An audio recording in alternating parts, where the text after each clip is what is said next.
నమస్తే. శ్రీ గురుభ్యో నమః. శ్రీమాత్రే నమః. శ్రీమాత శ్రీ మహారాజ్ఞి శ్రీమత్ సింహాసనేశ్వరి చిదగ్నికుండ సంభూత దేవకార్య సముద్యత ఆదిత్యాయ చ సోమాయ మంగళాయ బుధాయ గురు శుక్ర శనిభ్యే రాహవే కేతవే నమః. ఫిబ్రవరి మాసం 2026కి మొదటి పక్షం అంటే 1వ తారీఖు నుండి 10వ తారీఖు వరకు ఈ గోచారం ఎలా ఉంటుంది అని తెలుసుకోవడానికి ముందు గ్రహాల స్థితి ఎక్కడెక్కడ ఉంది ఏంటి అన్నది చూస్తే కనుక మనకి మిథునంలో గురుడు ఉన్నాడు, కుంభంలో రాహు ఉన్నాడు, సింహంలో కేతు ఉన్నాడు, అలాగే మీనంలో శని. దీనితో పాటు మొదటి 15 రోజులు మొదటి పక్షం ఏదైతే ఉందో అందులో మనకి మకర రాశిలో మిగతా గ్రహాలన్నీ ఉన్నాయి, ఒక్క చంద్రుడు తప్ప.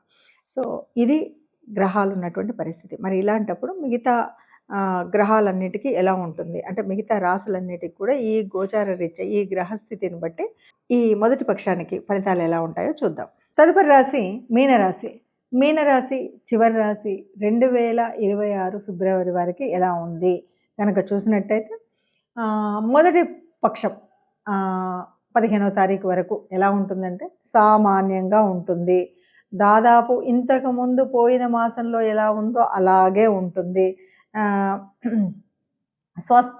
స్వస్థానంలో కూడా కొద్దిగా ఇబ్బందిగానే ఉంటుంది. కొద్దిగా నిద్ర పట్టకపోవడము, కొంచెం డబ్బులు ఖర్చు అవ్వడము, వ్యయాలు కొన్ని కొత్తగా అలా అనిపిస్తాయి. సరే, మొదటి పక్షంలో మనం చూసినట్టయితే రాబోయే పక్షం కంటే మొదటి పక్షం చాలా బాగుంది అనిపించే విధంగా ఉంటుంది.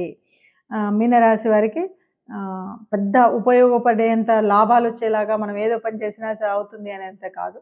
ప్రతి విషయంలో కూడా అంతంత మాత్రంగానే మొదటి పక్షం నడుస్తుంది. ఏది ఉన్నా సరే గ్రహాల అనుకూలత కోసం చూడాలి, ఇష్టదేవత ఆరాధన చేయాలి. గ్రహాల ఆనుకూల్యత కోసం గోగ్రాసం పెట్టడమో గోశాలకు వెళ్ళడం ఇలాంటి పనులు చేస్తూ ఉన్నట్టయితే ఎలాంటి ఇబ్బందులు లేకుండా మొదటి పక్షం అంతా కూడా సుఖంగా ఉంటుంది. ప్రస్తుతం ఇప్పుడు మనం చూస్తున్నటువంటి గోచారం ఇది ఫలితాలు అని మనం చెప్పడానికి ముందుగా ఒక మాట చెప్పాలి. ఎప్పుడైనా సరే ప్రతిరోజు నిత్యం గ్రహాల మార్పు అనేది జరుగుతూనే ఉంటుంది.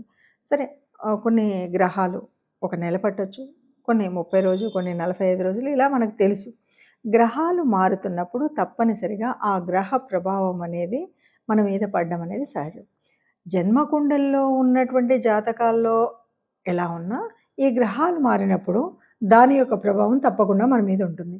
కాబట్టి మనం ఎందుకు ఈ 10 రోజులకి, వారానికి, వారం ఎందుకు చూసుకోవాలి? ఈ గ్రహస్థితి, ఈ గోచారం వల్ల వచ్చేది ఏంటి అన్నది ఆలోచిస్తే కనుక తప్పనిసరిగా మనకు రాబోయే ప్రమాదాలే కాదు, లాభాలే కాదు, మన అసలు మానసిక స్థితి ఎలా ఉంటుంది, దీనికి ఎందుకు మనం ఏదైనా ఒడిదొడుకులు ఉన్నప్పుడు ఏం చెయ్యొచ్చు, ఏ రకమైనటువంటి పరిహారాలు చేసుకోవచ్చు అనేటువంటి విషయం తెలియాలి. కాబట్టి తప్పనిసరిగా గ్రహస్థితిని చూసుకోవాలి. ఇది మొట్టమొదటి విషయం. సరే, అలా అన్నప్పుడు మరి ఈ గ్రహస్థితిలో కొన్ని అంటే మీరు చెప్పారండి, లేదంటే ఇంకెవరు చెప్పినా కూడా మేము చూసినప్పుడు ఒక 15% లేదంటే 30% వరకే మాకు అనిపించింది అనేవాళ్ళు కూడా కొంతమంది ఉన్నారు. ఎందుకంటే గోచార రీత్యా చూసినప్పుడు దాదాపుగా కోటానుకోట్ల మంది ఉంటారు, అందులో ఉంటాయి. ఆ ప్రభావాన్ని బట్టి జన్మజాతకంలో ఉన్నటువంటి గ్రహస్థితిని బట్టి కూడా ఆ గ్రహాల యొక్క స్థితి, యుతి, దృష్టి ఇవన్నీ ఉంటాయి. కాబట్టి వాటిని బట్టి కూడా కొంత ఉంటుంది. ఈ గోచార రీత్యా జరిగేది ఏంటంటే ఇప్పుడు కుజుడు ఇలా ఉన్నాడు, కుజుడు జన్మంలో ఉన్నాడు కాబట్టి ఈ ఈ రకమైన ప్రమాదాలు జరగవచ్చు. కాబట్టి ప్రమాదాలు, రక్తము స్థితో ఇవి మనకు కనబడతాయి. కాబట్టి జాగ్రత్తగా ఉండమని చెప్పడం కోసమే చెప్పేటువంటి పరిస్థితి. కాబట్టి అలాంటివి ఏమీ లేకుండా ఉండడం కోసం సరే ఏ గ్రహానికి ఏ రకమైన దానం చేయాలి, ఏ రకమైన ఆలయానికి వెళ్ళాలి అన్నది మనం తెలుసుకోవడం కోసం చేసేటువంటి ప్రయత్నం. ఇది అవసరమా అనవసరమా అనేటువంటి స్థితిలో ఉన్నవాళ్ళు చూడకపోయినా పర్వాలేదు. కానీ నిజానికి మనకి గ్రహాల ప్రభావం మన మీద పడుతుంది. మనం చేసేటువంటి పుణ్యం, మనం చేసేటువంటి దానం మనకు ఆ ఫలితాన్ని ఇస్తుంది అని నమ్మినటువంటి వాళ్ళు తప్పనిసరిగా మనం చూసుకునేటువంటి జాతకాలని కానీ గోచారం యొక్క ఫలితాలను కానీ తప్పకుండా తెలుసుకోవాలి. దానివల్ల ఉపయోగం ఉందా అంటే ఉంటుంది. ఎందుకు ఎలా ఉంటుంది అంటే ఇంతవరకు మనం ఎదురు చూస్తున్నటువంటి ఎన్నో రకాల ప్రయాణాలు ఉండొచ్చు, ఎన్నో రకాల విదేశీయానం కోసం ఎదురు చూస్తూ ఉండొచ్చు.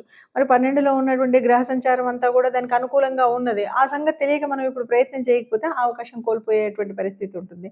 అలాగే కొన్ని ప్రమాదాలు పొంచి ఉన్నప్పుడు కాస్త జాగ్రత్తగా ఉంటే ఆ ప్రమాదాల నుండి తప్పుకునేటువంటి అవకాశం ఉంటుంది.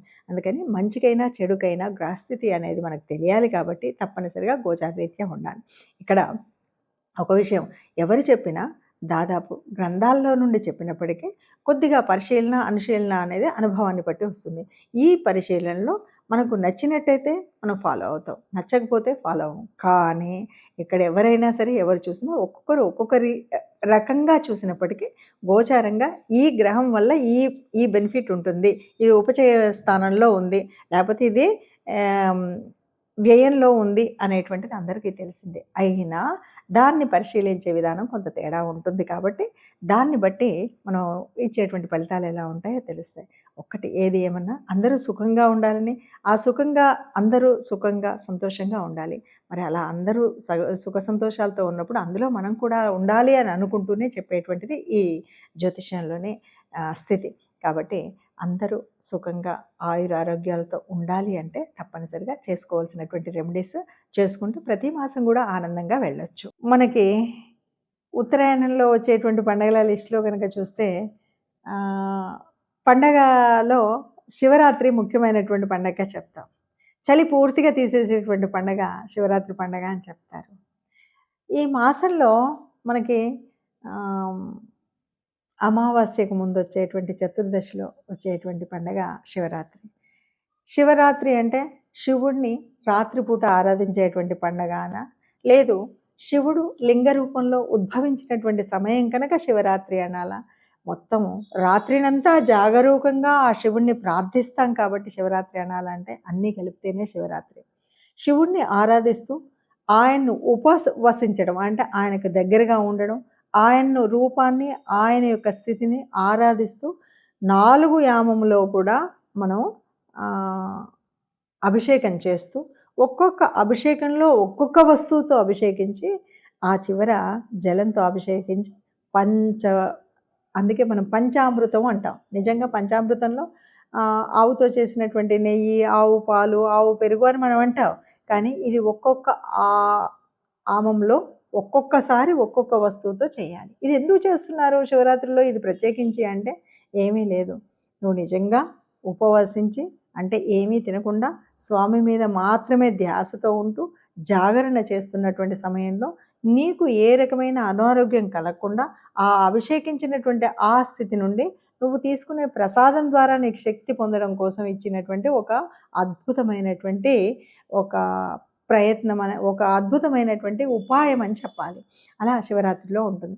సరే, శివరాత్రి గురించి మనం ఎంత చెప్పుకున్నా, శివుడి కథలు ఎంత చెప్పుకున్నా, శివపురాణంలో మనకేమున్నా మొత్తానికి బ్రహ్మ విష్ణు మహేశ్వరులలో ఆదిదేవుడైనటువంటి ఆ శివుడు లింగరూపం దాల్చినటువంటి ఒక అద్భుతమైనటువంటి ఘట్టం ఈ ఘట్టం. లింగ రూపాన్ని దాల్చడానికి కూడా కారణం ఎవరు అంటే మళ్ళీ బ్రహ్మ విష్ణువులే నేను ముందు అని కొట్లాడుకుంటున్నప్పుడు ఎవరు ముందో తెలుసుకోవడానికి ఆది అంతం లేకుండా ఎదిగినటువంటి ఆ లింగ రూపం ప్రతీక. అందుకంటే నేను అన్నది కాదు, అందరినీ లయం చేయగలిగినటువంటి వాడు. మరి శివుడి గురించి ఎన్ని కథలు ఎంత చెప్పినా కూడా ఏవైనా చెప్పుకోవచ్చు. శివపురాణాన్ని అందులో ఉన్న శివభక్తుల కథలు ఒక్కొక్కటిగా చెప్పుకున్నా శివుడు పాపం బోలాశంకరుడు. నీకు భక్తి ముఖ్యం కానీ నీకు ఎలా ఉన్నా పర్వాలేదన్నాడు. తిన్నని భక్తిని ఆయన స్వీకరించాడు.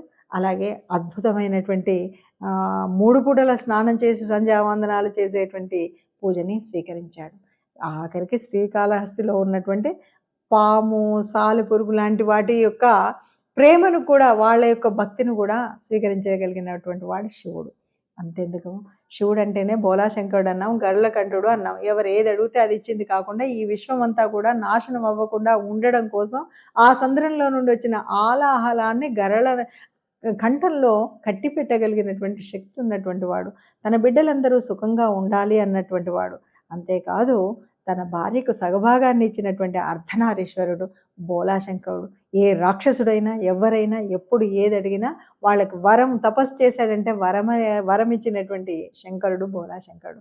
మరి అలాంటి శంకర తత్వాన్ని తెలుసుకోవడం కోసం, శివ తత్వాన్ని తెలుసుకోవడం, శివ పూజ ఎలా ఉంటుంది అంటే ఆ లింగాకారంలో ఉన్నటువంటి నేను ఏ ఆకారము నాకు లేదు, ఆది అంతం నాకు లేదు, అయినా సర్వాంతర్యామినైనట్టు నన్ను మీరు ఎక్కడ ఆరాధిస్తే అక్కడ మీకు ప్రేమను కురిపిస్తాను మీకు అని ఆయన కృపను అందించినటువంటి పండగ శివరాత్రి. మరి ఆ శివరాత్రిని చక్కగా మనస వాచ కర్మణ మనం మన పద్ధతిలో చేసుకుంటూ మన సంస్కృతిని సంస్కారాన్ని కాపాడుకుందాం. ఈ మధ్య కొందరు అడిగినటువంటి ప్రశ్నలకు నాకు చాలా వింతైనటువంటి ఆలోచన వచ్చింది. ఎందుకంటే మనం పెళ్ళిళ్ళు అనగానే ఎవరైనా పిలిస్తే పెళ్ళిళ్ళకి వెళ్ళినప్పుడు తప్పనిసరిగా వాళ్ళ కార్డొచ్చింది మొదలు మన ఆలోచన విధానం మారుతుంది. ఎట్లా ఉంటుంది అంటే, ఆ రోజు ఎలా వెళ్ళాలి? ఏ చీర కట్టుకోవాలి? ఏ సొమ్ములు వేసుకోవాలి? ఎవరితో వెళ్ళాలి? ఎప్పుడు వెళ్ళాలి? ఎప్పుడు రావాలి? ఇంత ప్రణాళిక ఉంటుంది. ఇన్ని ప్రణాళికలు ఉన్నప్పుడు ఒక్క విషయాన్ని మర్చిపోతున్నాం. మన ధర్మంలో చెప్పిందేంటంటే, సుఖం కంటే కష్టానికి తప్పనిసరిగా వెళ్ళాలి. అదే విధంగా వాళ్ళకి కష్టం వచ్చినప్పుడు పొరపాటున మనం అనుకున్నటువంటి శుభకార్యం కాకుండా ఒక అశుభం జరిగింది. వాళ్ళ ఇంట్లో ఒక చావయింది. ఈరోజు వెళ్ళాలంటే, అమ్మో! ఈరోజు మంగళవారం, ఈరోజు శుక్రవారం, అసలే మొగుడు చచ్చిపోయాడు. ఇలాంటి ఆలోచనతో చాలామంది విషయాలను నేను ఈ మధ్య కాలంలో అడిగే ప్రశ్నలు కూడా ఇలాగే ఉన్నాయి. నిజానికి కష్టం వచ్చినప్పుడు వెనువెంటనే స్పందించడం మానవ ఇది లక్షణం మొట్టమొదటిది. ఇక రెండవది, నువ్వు పెళ్ళిలో ఎంత వాళ్ళు వైభవంగా ఉన్నప్పుడు నువ్వు పెద్ద పంచుకోవాల్సినటువంటిది ఏం లేదు. కానీ కష్టంలో ఉన్నప్పుడు చేదోడుగా ఉండడం. వాళ్ళకి పెద్దగా మన డబ్బు అక్కర్లేదు. మాట సాయం చాలు. మనం కష్టంలో ఉన్న వాళ్ళ దగ్గరికి వెళ్ళి పలకరించడం అనేటువంటిది చాలా ముఖ్యమైనటువంటి విషయం. దయచేసి చాలామంది చూస్తున్నాం. వాళ్ళు పెద్దవాళ్ళు తెలిసి తెలియక చేసేవాళ్ళు కొంతమంది ఉంటే, దాన్నే అలవాటుగా ఆచారంగా తీసుకొని, అమ్మో! ఈరోజు శుక్రవారం అంట వెళ్ళకూడదు. ఈరోజు మంగళవారం అంట వెళ్ళకూడదు. ఈరోజు తిథి బాలేదు. ఈరోజు అష్టమి, ఈరోజు నవమి. ఇవన్నీ కూడా ఏం కాదు. మానవత్వం ముందు ఇవేవి కాదు. మీరు పెళ్ళికి ఎవరైనా పిలిస్తే వెళ్ళినా వెళ్ళకపోయినా బాధపడే వాళ్ళు లేరు. నిజంగా ఎందుకంటే ఇప్పుడు జరుగుతున్నటువంటి పెళ్ళిళ్ళలో వాళ్ళు ఆ ఫోటోలలో ఆ వచ్చిన చుట్టాల్లో ఎంతమందిలో ఎవరొచ్చారు, ఎవరు రాలేదని గుర్తుంచుకునేంత కూడా లేదు. కానీ కష్టంలో నువ్వు వెళ్ళి నువ్వు పలకరించిన మాటకి గుర్తుండిపోతుంది. ఆ కష్టంలో సానుకూలమైనటువంటి మాటలు వాళ్ళకి చాలా అవసరం. దయచేసి ఇలాంటివి ఆలోచించకుండా సుఖంలో వెళ్ళడం మానేసినా పర్వాలేదు, కష్టంలో వెళ్ళండి. కష్టంలో తప్పనిసరిగా వెళ్ళండి. ఇంకొక విషయం, ఆ కష్టపడేటువంటి వాళ్ళు నిజంగా డబ్బున్న వాళ్ళు ఉంటే సంతోషం. మనము డబ్బులు ఇవ్వకపోయినా పర్వాలేదు. పెళ్ళిళ్ళలో బాగా డబ్బున్నోడికి పెడితే వాడు రిటర్న్ గిఫ్ట్‌ల పేరుతోటి ఖర్చు పెట్టేది చాలా ఎక్కువ. కానీ కష్టంలో ఉన్నప్పుడు కొంచెం ఒక మోస్తరు ఉన్నప్పుడు ఈ రూపంలో మనము వాళ్ళకి డబ్బు సహాయం కానీ ఇంకేదన్నా చేయడం అనేటువంటిది ఒక ముఖ్యమైన విషయం. అందుకే పూర్వపు రోజుల్లో అలాంటివన్నీ ఉండేవి. వాటిని మార్చుకుంటూ ఇప్పుడు మనము మన ఇష్టానుసారంగా చేసుకొని మనం కొత్త కొత్తయి అవసరానికి నిజంగా మనం బొట్టు పెట్టుకున్నామా, గాజులేసుకున్నామా, చీర కట్టుకున్నామా అన్నది మర్చిపోయాం గానీ, ఇలాంటప్పుడు మాత్రం మళ్ళీ అన్నీ గుర్తొచ్చి, అయ్యో! ఆవిడకి బొట్టు లేదు, నేను బొట్టు లేకపోతే మనం రోజేమన్నా బొట్టు పెట్టుకుంటున్నామా? మూడొంతుల మంది స్టిక్కర్‌లతోటి తిరుగుతున్నారు గదా! ఇవన్నీ ఒక అనాగరికమైనటువంటి విషయాలను మనసులో పెట్టుకొని, వాటిని ఒక కొత్త రకమైనటువంటి మనసును బాధపెట్టే విషయాలు కాకుండా, కొద్దిగా మనుషుల్లాగా ఆలోచిస్తూ ముందుకు వెళ్ళాలి. కష్టంలో ఉన్న వాళ్ళని పలకరించడం మంచి పద్ధతని గుర్తించాలి.